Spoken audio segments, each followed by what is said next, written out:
दोस्तों आज के इस वीडियो में मैं आप सभी के लिए आपके BSc second year third semester zoology का unit 5 principle and types of microscopy से जुड़ा हुआ मोस्ट इम्पॉर्टेंट एमसीक्यू लेकर आया हूं। और ये ऐसे एमसीक्यू है जो कि प्रीवियस ईयर आपके एग्ज़ाम में आए हुए हैं और आपके आने वाले एग्ज़ाम के लिए मोस्ट इम्पॉर्टेंट है। तो जिन बच्चों के एग्ज़ाम हो रहे हैं या होने वाले हैं उनके लिए आज का ये वीडियो बड़ा इम्पॉर्टेंट है। आप वीडियो को ध्यान से देखिएगा और पूरा देखेगा, कहीं भी वीडियो को स्किप मत कीजिएगा। तो आइए चलते हैं माइक्रोस्कोपी से जुड़े हुए पहले ऑब्जेक्टिव क्वेश्चन की ओर। तो पहला क्वेश्चन है living cell can be studied by, यानी कि जीवित कोशिका का अध्ययन किसके द्वारा किया जा सकता है।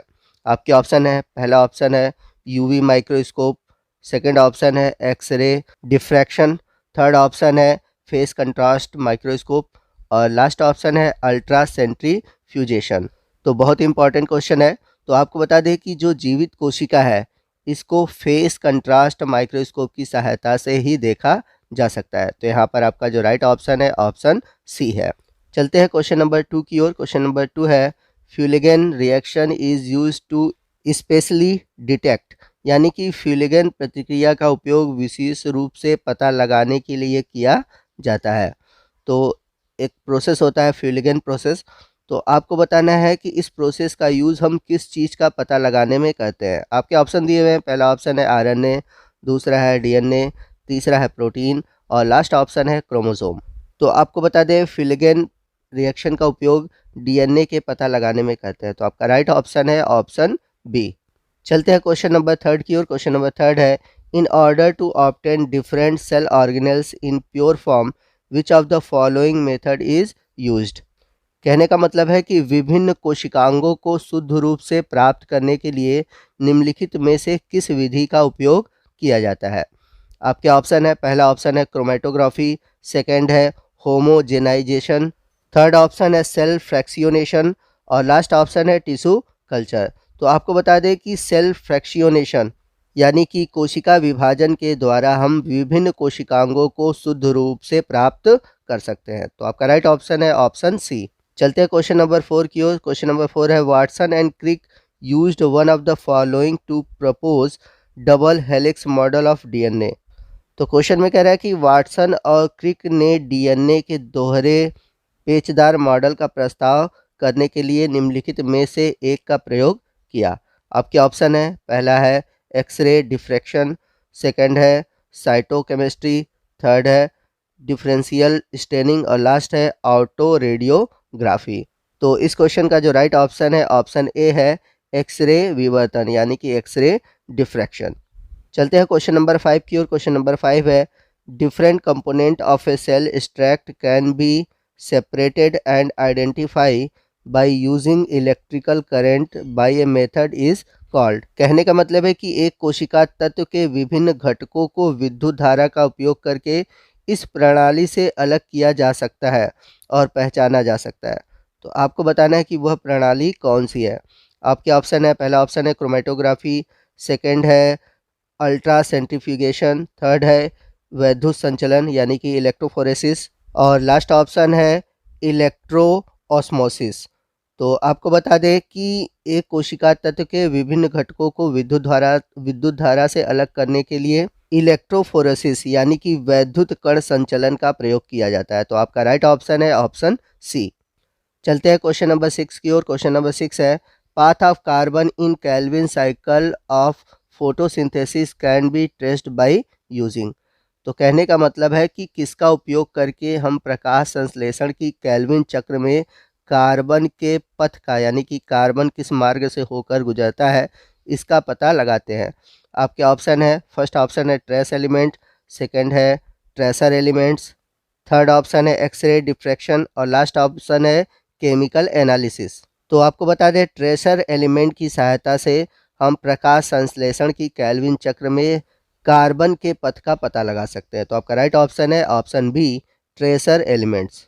क्वेश्चन नंबर 7 है which one of the following methods would be essential in vitro fertilization, यानी कि इन विट्रो फर्टिलाइजेशन में निम्नलिखित में से कौन सी विधि आवश्यक होगी। आपके ऑप्शन है, फर्स्ट ऑप्शन है वेजिटेटिव प्रोपोगेशन, सेकंड है पार्थिनोजेनेसिस, थर्ड ऑप्शन है जेनेटिक इंजीनियरिंग और लास्ट ऑप्शन है टिश्यू कल्चर। तो अगर हम प्लांट के केस में देखें जो इन विट्रो फर्टिलाइजेशन है उसके लिए टिश्यू कल्चर टेक्निक का यूज़ किया जाता है। तो आपका राइट ऑप्शन है ऑप्शन डी।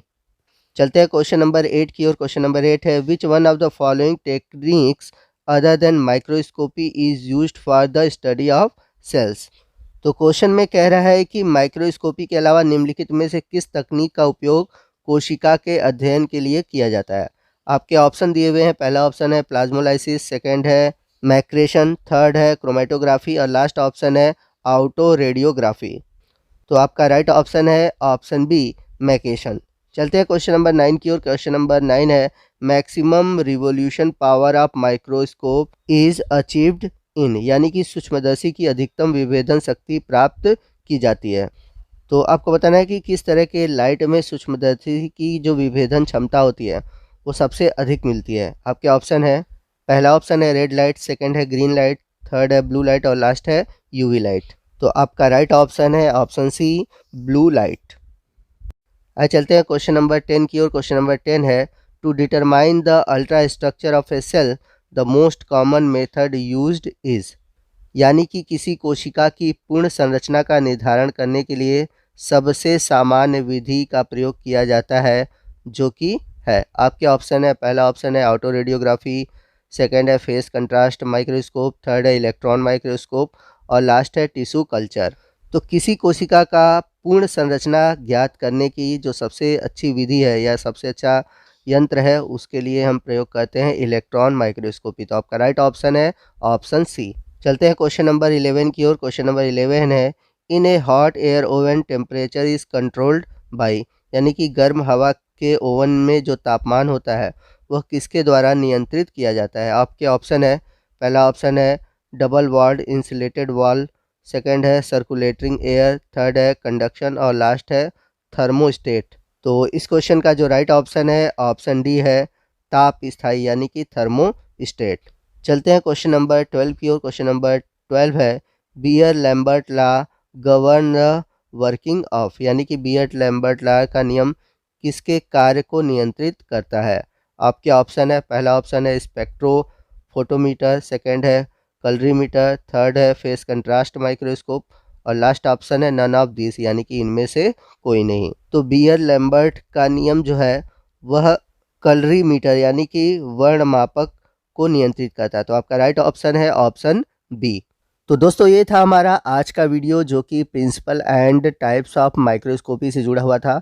आपको आज का ये वीडियो कैसा लगा कमेंट करके ज़रूर बताइएगा। वीडियो अच्छा लगा हो तो वीडियो को लाइक और शेयर करना मत भूलिएगा। अपने दोस्तों में से ज़रूर शेयर कीजिएगा ताकि वो भी इसका बेनिफिट पा सके। और यदि आप हमारे चैनल पर नए हैं और अभी तक आपने हमारे चैनल को सब्सक्राइब नहीं किया हुआ है तो प्लीज़ चैनल को सब्सक्राइब कर लीजिए और बगल में जो बेल आइकन है उसे प्रेस करना मत भूलिएगा ताकि जब भी मैं इस तरह के इन्फॉर्मेटिव वीडियो अपलोड करूं उसका नोटिफिकेशन आपको मिलता रहे। तो मिलते हैं अगले वीडियो में अगले टॉपिक के साथ। तब तक के लिए जय हिंद, जय भारत।